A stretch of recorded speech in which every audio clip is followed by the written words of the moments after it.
बहुत समय पहले की बात है। एक नगर में एक व्यक्ति रहता था जिसका नाम अर्जुन था।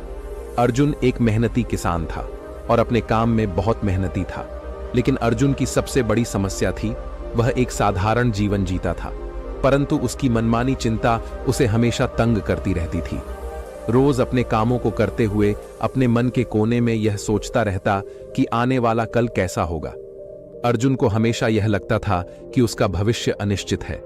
उसे लगता था कि वह किसी अच्छे या बुरे कल के सामने है, जिससे उसका जीवन पूरी तरह से प्रभावित हो जाएगा। वह अपनी चिंताओं में इतना खो जाता कि उसका व्यक्तित्व भी प्रभावित हो जाता तथा कि आज क्या होगा, क्या काम ठीक से चलेगा, क्या वह पर्याप्त पैसा कमा पाएगा, क्या उसका परिवार खुश रहेगा। इन सवालों का जवाब ना होने के कारण उसके मन में एक तूफान उठ खड़ा होता है। रात भर नींद ना आने के कारण उसकी आंखें सूजी हुई रहती। सुबह होते ही वह थका हुआ और निराश महसूस करता। उसकी चिंता सिर्फ भविष्य तक ही सीमित नहीं थी, वह हर छोटी छोटी बात को लेकर भी चिंतित रहा। यदि कोई काम समय पर पूरा ना हो पाता तो वह घंटों सोचता रहता कि क्या होगा। इसका बुरा परिणाम, इस चिंता के कारण वह जीवन का आनंद नहीं ले पाता था। वह एक ऐसा व्यक्ति था जो हर काम शुरू करता था, लेकिन उसे पूरा करने का साहस नहीं होता था। डर का साया उसके पीछे हमेशा बना रहता था, जो उसे बीच में ही हार मानने पर मजबूर कर देता था। यह डर केवल असफलता का ही नहीं था, बल्कि अपने और अपने परिवार के भविष्य को लेकर भी था। हर रोज रात को सोने से पहले उसके मन में अनेक प्रश्न उठते थे। क्या मैं अपने बच्चों को एक अच्छा जीवन दे पाऊंगा? क्या मैं उनका पालन पोषण ठीक से कर पाऊंगा? यह चिंताएं उसे रातों रात जगाए रखती थीं। उसके माथे पर चिंता की गहरी रेखाएं उभर आई थीं और उसकी आंखों में हमेशा एक उदासी छाई रहती थी। वह सोचता था कि काश वह कुछ ऐसा कर पाता जिससे उसका भविष्य और उसके परिवार का भविष्य सुरक्षित हो जाता। उसने कई बार नौकरी बदलने की कोशिश की, लेकिन हर बार असफलता का सामना करना पड़ा। धीरे धीरे उसकी आत्मविश्वास कम होने लगा और हताशा उसे घेरने लगी। इस चिंता के समाधान की तलाश में वह कई ज्ञानियों से मिला। उसने प्रसिद्ध आर्य विद्वानों और संतों की शरण ली, उनसे बातें की, अपनी चिंता का कारण बताया और समाधान की भीख मांगी। लेकिन किसी भी ज्ञानी आर्य या संत ने उसकी चिंता का समाधान नहीं बता पाया। सभी ने उसे धैर्य रखने और भगवान पर भरोसा करने की सलाह दी। निराश होकर वह अपने मित्रों और सगे संबंधियों से भी इस बारे में बात करने लगा।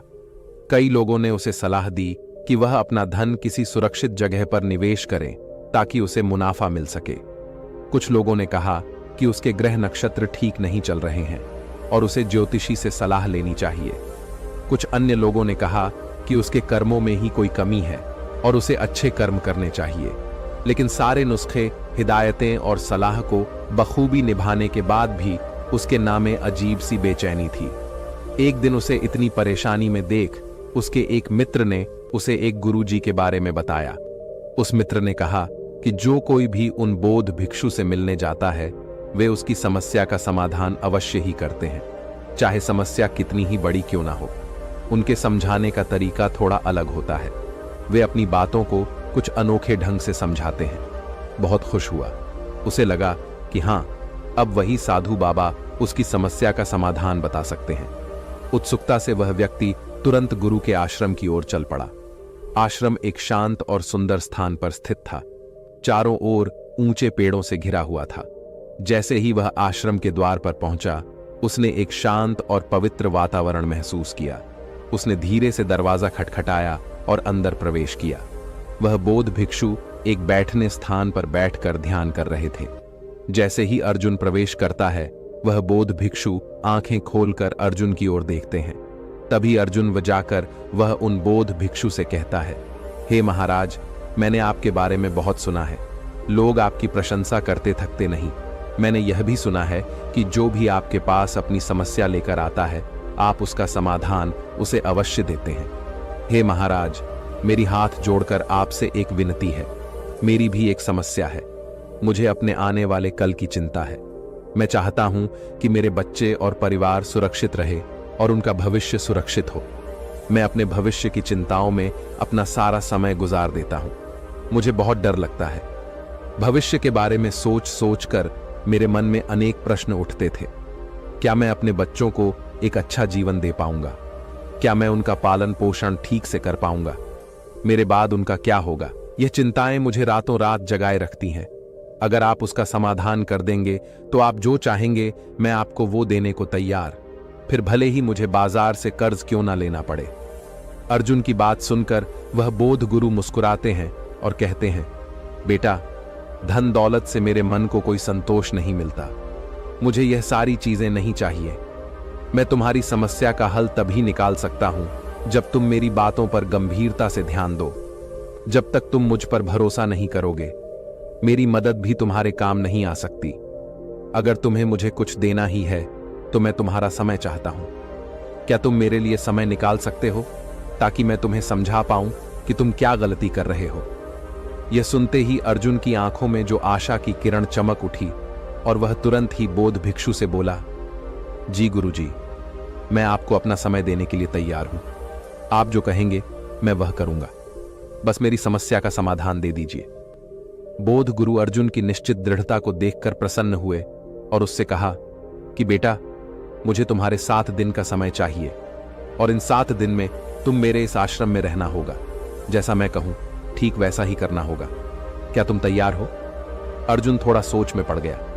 उसके दिमाग में यह ख्याल आया कि अगर वह 7 दिन तक बोध भिक्षु के साथ रहेगा तो उसका काम कैसे चलेगा, उसके घर के खर्चे कैसे पूरे होंगे, और सबसे जरूरी बात, उसकी पत्नी यह सुनकर क्या कहेगी। लेकिन उसे समाधान भी चाहिए था।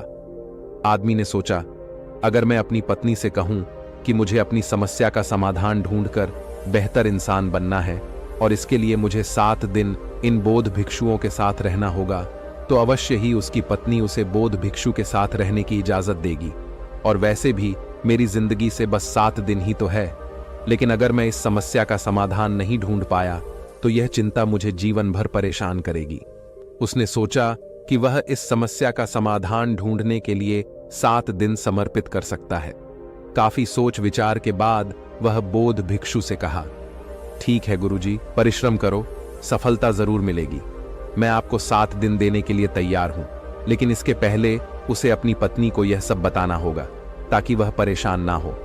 इस पर बोध भिक्षु कहते हैं, जरूर बेटा, तुम मुझे कल इसी जगह पाओगे। घर लौटकर पति ने अपनी पत्नी को सारी बात बताई।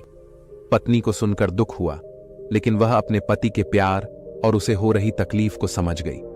उसने अपने पति को हौसला दिया और कहा, चिंता मत करो, मैं तुम्हारे साथ हूं। अगले दिन भिक्षु ने उस अर्जुन से कहा, आज से 7 दिन तक तुम्हें एक भिक्षु की तरह जीवन जीना होगा। तुम्हें उनके जैसे कपड़े पहनने होंगे, आश्रम में उनकी तरह सफाई करनी होगी और भिक्षा के लिए गांव में जाकर भोजन लाना होगा। लेकिन एक बात का ध्यान रखना, हर काम करने से पहले अपने मन में यह विचार करना होगा कि यह काम कैसा होगा, क्या मैं इसे पूरा कर पाऊंगा? अगर हां तो कितनी बखूबी से। खुद भिक्षु की बातों को स्वीकार कर लिया। उसे लगा यह 7 दिन आसानी से कट जाएंगे। आखिर थोड़े कपड़े धोने, झाड़ू लगाने और भिक्षा मांगने में क्या है। वह मन ही मन सोच रहा था कि यह तो रोजमर्रा के काम है जिन्हें मैं वैसे भी घर पर करता हूं, इसमें क्या मुश्किल है। उसने आश्रम के वस्त्र पहने, झाड़ू उठाया और आश्रम की सफाई शुरू करने के लिए तैयार हो गया। उसने अपने मन में भिक्षु के शब्दों को दोहराया। उसने सोचा, यह झाड़ू लगाना कितना कठिन है। बिल्कुल नहीं। क्या मैं इसे पूरा कर सकता हूं? हां, आसानी से।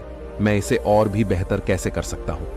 धीरे से और ध्यान से झाड़ू लगाकर यह सुनिश्चित करते हुए कि कोई कोना ना छूटे। इस काम को पूरा करने का क्या परिणाम होगा?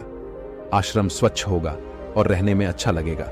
और फिर उसने आश्रम की सफाई शुरू कर दी। जब सब्जियां काटने का समझी के कहे अनुसार मन में विचार किया कि यह काम कैसा होगा और इसका क्या परिणाम होगा। कुछ देर सोचने के बाद उसने यह यकीन बिठाया कि यह काम आसान होगा। वह अपने घर में भी अक्सर सब्जियां काटता था और उसे लगा कि इसमें ज्यादा मुश्किल नहीं है। उसने सोचा कि थोड़ी मेहनत और सावधानी से सब्जियां काटने से सबको खुश करना संभव होगा। इस काम के बाद वह आश्रम के रसोई में मदद करने का आनंद लेगा, जिससे सबको समय पर और स्वादिष्ट भोजन मिल सकेगा। अर्जुन को यह अवसर अन्यों की सेवा करने का एक सुंदर मौका प्रदान करेगा और उसे खुशी होगी कि उसने इस काम में योगदान दिया। जब भिक्षा मांगने का समय आया तो अर्जुन ने मन में सोचा कि कैसा होगा भिक्षा मांगना। उसने खुद से पूछा कि क्या यह कठिन होगा। फिर अर्जुन ने सोचा कि भिक्षा मांगने में क्या कठिनाई है। मैं पैसे नहीं मांग रहा, बस एक रोटी या थोड़ा अनाज। मुझे उम्मीद है कि लोग दया दिखाएंगे और मुझे कुछ ना कुछ जरूर देंगे। क्या यह मुश्किल होगा? वह खुद को जवाब देता है, मुझे नहीं लगता। मैं विनम्रता से भिक्षा मांगूंगा और लोगों से सम्मानपूर्वक बात करूंगा तो मुझे लगता है कि वे मेरी मदद करेंगे। अर्जुन ने आशा की कि वह पर्याप्त भोजन प्राप्त करेगा और आश्रम के लिए भोजन ला पाएगा। उसे लगा कि यह एक अच्छा अनुभव होगा। पहला दिन तो ठीक ठाक गुजरा।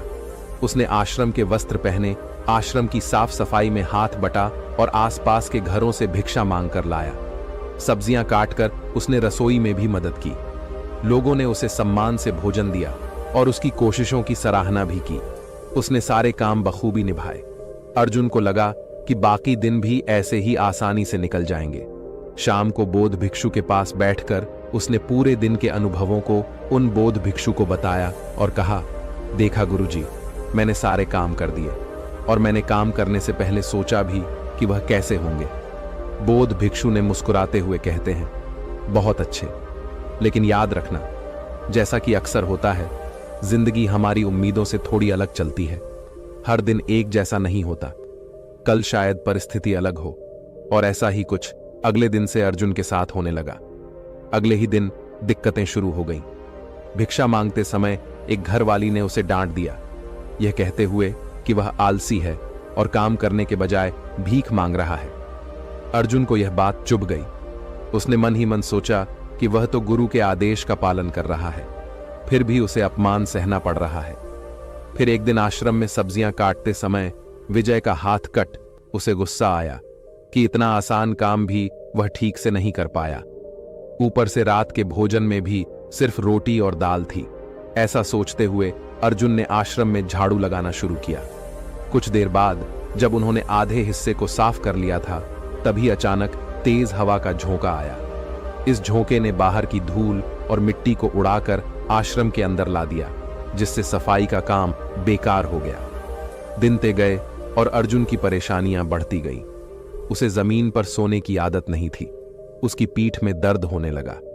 ध्यान के दौरान उसका मन भटकता रहता तो कभी पर्याप्त भिक्षा न मिलने पर विजय को भूख से व्याकुल होकर आश्रम खाली हाथ लौटना पड़ता था। अर्जुन को जल्द ही एहसास हुआ कि यह काम उतना आसान नहीं है जितना उसने सोचा था। धीरे धीरे विजय का उत्साह कम होता गया। उसने सोचा था यह 7 दिन आसान होंगे, लेकिन असल में यह काफी मुश्किल भरे निकले। हर रात सोने से पहले वह सोचता था कि यह 7 दिन कब खत्म होंगे। उसने सोचा अगले 7 दिन तो बहुत मुश्किल से कटेंगे। उसने बौद्ध भिक्षु को अपनी परेशानी बताई। उसने कहा, गुरुजी, आपने जैसा कहा मैं वैसा ही करने की कोशिश कर रहा हूं। मैं हर काम से पहले सोचता हूं कि वह काम कैसा होगा, उसका परिणाम कैसा होगा, पर हर काम में मुझे रुकावट आ रही और दिन ब दिन यह सब बढ़ते जा रहा है और मेरे कोई भी परिणाम वैसा नहीं होता जैसा मैंने उस काम को शुरू करने से पहले सोचा था। मैं क्या करूं? आप ही बताइए। मेरे 7 दिनों में से 4 दिन तो यूं ही कठिनाई में गुजर गए हैं। बौद्ध भिक्षु ने शांत स्वर में कहा, बेटा चिंता मत करो। मैंने यह सब तुम्हें इसलिए करने के लिए कहा था ताकि तुम समझ पाओ कि ऐसा ही तुम अपने जीवन में भी करते आए हो। तुम इससे पहले अपने जीवन में हर काम को शुरू करने से पहले उसके परिणाम क्या होंगे यह सोचने में अधिकतर समय बिता देते थे। भविष्य में यह कैसा होगा या यह कैसा होना चाहिए, भविष्य में तुम्हारे पास कितना पैसा होगा या फिर पैसा नहीं हुआ तो क्या होगा, कि अगले साल बारिश नहीं आई तो फसल कैसे उगेगी, या तुम मर गए तो क्या होगा। और इसी कारण तुम वर्तमान में कोई काम नहीं कर पाते थे। लेकिन असली बात तो यह है कि वर्तमान ही तुम्हारा भविष्य बनाता और बिगाड़ है। और तुम तो उन बौद्ध भिक्षु से कहता है, नहीं गुरुजी। बौद्ध भिक्षु अर्जुन से फिर पूछते हैं, क्या बारिश के ज्यादा या कम गिरना तुम्हारे हाथ में है? अर्जुन बौद्ध भिक्षु से फिर से कहता है, नहीं गुरुजी। गुरुजी आगे कहते हैं, तो क्या यह सही नहीं होगा कि तुम उन काल्पनिक भविष्य के डर से भरे हुए भूतों के बारे में सोचना छोड़ के तुम अपने उस सुनहरे भविष्य के बारे में अभी इसी वक्त क्या कर सकते हो वह करो। अर्जुन गुरुजी के इस ज्ञान को समझते हुए बड़े ही गंभीर तरीके से बातों को अपने अंदर सोखता है और कुछ देर शांत रहने के बाद गुरुजी से पूछे, तो क्या गुरुजी आप यह कह रहे हो कि मैं भविष्य के बारे में सोचना छोड़ दूं, कोई लक्ष्य ना रखूं? अपने जीवन में ऐसे तो मेरे जीवन का कोई अर्थ नहीं रह जाएगा। इस पर वह बोध भिक्षु जोर से हंसते हुए कहते हैं, बेटा यह तो बेवकूफी होगी। अगर तुम लक्ष्य ही नहीं रखोगे अपने जीवन में तो तुम्हें कैसे पता चलेगा कि किस दिशा में अपने कार्य करने हैं, किन जगहों पर अपनी शक्ति खर्च करनी है। आगे वह बोध भिक्षु कहते हैं कि इस दुनिया में हर किसी को भविष्य के बारे में सोचना चाहिए, लेकिन यह भी याद रखो अगले पल का मालूम नहीं कल की बात करते हो। कल की चिंता में दिन आज का बर्बाद करते हो। सोचो कल जो होगा अच्छा ही होगा कि भविष्य के बारे में तुम सिर्फ इसलिए सोच रहे हो ताकि तुम अपनी दिशा तय कर सको, एक लक्ष्य बना सको, ताकि तुम्हें पता हो कि तुम्हें कहां जाना है या क्या बनना है। लेकिन अगर तुम बस उसी के बारे में सोचते रहने की भूल करोगे और वर्तमान में उस लक्ष्य को पाने के लिए कुछ भी नहीं करोगे तो तुम्हारे जीवन में निराशा और दुख के सिवाय कुछ नहीं बचेगा। और इसीलिए अब से तुम्हारे 7 दिनों में से बाकी के 3 दिन तुम हर काम अब इस नए ज्ञान को ध्यान में रखते हुए करना। अब से तुम्हें कोई भी काम करने से पहले बस अंतिम परिणाम तय करना है और उसके बाद उस लक्ष्य तक पहुंचने के लिए जो भी करना पड़ेगा तुम्हें वह करना है। जैसे कि अगर कोई तुम्हें भला बुरा कह रहा है तो तुम्हें अपने मन को शांत करके यह समझना है कि लोग खुद भी परेशान होते हैं। अपनी जिंदगी में वह इतने गुस्सा बस तुम्हें देखकर नहीं हुए हैं। उन्हें माफ करो ताकि वह तुम्हारे मन को तंग ना सके और तुम किसी और इंसान के पास जाओ भिक्षा लाने, या कभी प्राकृतिक तौर पर तुम्हारे लिए कुछ बुरा होता है जैसे कि हवा के तेज झोंके से मिट्टी आना और तुम्हारे सारे झाड़ू मारने की मेहनत पर फैल जाना, तो इस वक्त तुम हार ना मानकर अपने ने लक्ष्य को पूरा करने के लिए जो भी बन सकता है तुम्हें करना है। जरा सोचो क्या हो जाएगा अगर तुम्हें और एक बार झाड़ू मारना पड़े। क्या तुम पतले हो जाओगे? क्या तुम मर जाओगे? क्या सिर्फ एक हवा का झोंका ही तुम्हें रुलाने या परेशान करने के लिए काफी है? झाड़ू उठाओ और फिर से मेहनत करो, क्योंकि बेटा सिर्फ एक चीज है जो हमारे भविष्य को सुरक्षित कर सकती है और वो है उस भविष्य को पूरा करने के लिए वर्तमान में की गई मेहनत। आगे गुरुजी अर्जुन की आंखों में देखकर धीरे से कहते हैं, और मजे की बात तो यह है कि इसी नियम का इस्तेमाल तुम अपने जीवन की कठिनाइयों को भी दूर करने के लिए इस्तेमाल कर सकते हो। तुम्हें अपने परिवार का भविष्य सुखद बनाना था, ना इसी परेशानी को हल करने आए थे ना तुम मेरे पास। अर्जुन बड़े ही दुख भरे आवाज में कहता है, जी गुरुजी, मुझे अपने परिवार के भविष्य की बहुत चिंता है। गुरुजी कहते हैं, तो इसका मतलब तुम्हें अपना लक्ष्य पता है। बस अब तुम्हें वर्तमान में जो भी करना पड़े वह करना है। उसे पूरा करने के लिए अपने काम में दुगनी मेहनत दो। बस भविष्य के सोचते रहने से वह कभी नहीं बदलेगा। अर्जुन को अपने विचारों में एक अजीब सी स्पष्टता का अनुभव होता है। कुछ देर शांत बैठकर उसने जो कुछ भी सीखा था उसे से याद रखने का संकल्प लिया।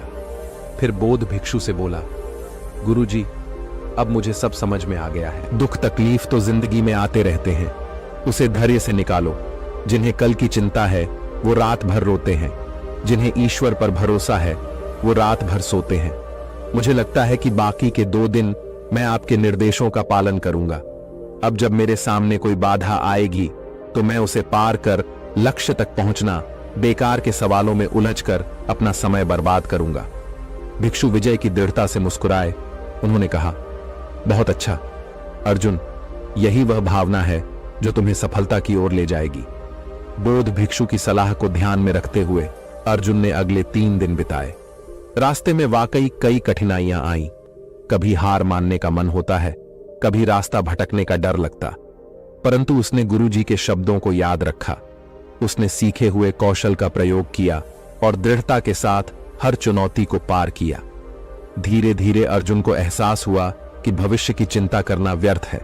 जो करना है अभी करना है। लक्ष्य तक पहुंचने के लिए हर पल को सही से इस्तेमाल करना चाहिए। गुरुजी को प्रणाम करते हुए अर्जुन ने कहा, गुरुजी, आपका बहुत बहुत धन्यवाद। आपकी सीख ने मुझे भविष्य की फिक्र से मुक्त कर दिया है। अब मैं जानता हूं कि वर्तमान में जीना ही सबसे महत्वपूर्ण है। अर्जुन ने गुरुजी को अलविदा कहा और वापस अपने जीवन की ओर चल पड़ा। 3 दिन बाद जब अर्जुन वापस घर लौटा तो वह पहले से बिल्कुल अलग इंसान था। उसके चेहरे पर एक शांति थी जो पहले कभी नहीं देखी थी। अब वह हर पल का आनंद लेने के लिए तैयार था। आज के इस वीडियो से क्या सीखा वह मुझे आप कमेंट में बता सकते हैं। इस वीडियो को उस इंसान को शेयर करें जिससे यह कहानी सुनने की जरूरत है और उसी के ठीक बाद चैनल को सब्सक्राइब करें। तब तक के लिए अपना ख्याल रखें। नमो बुद्धाय।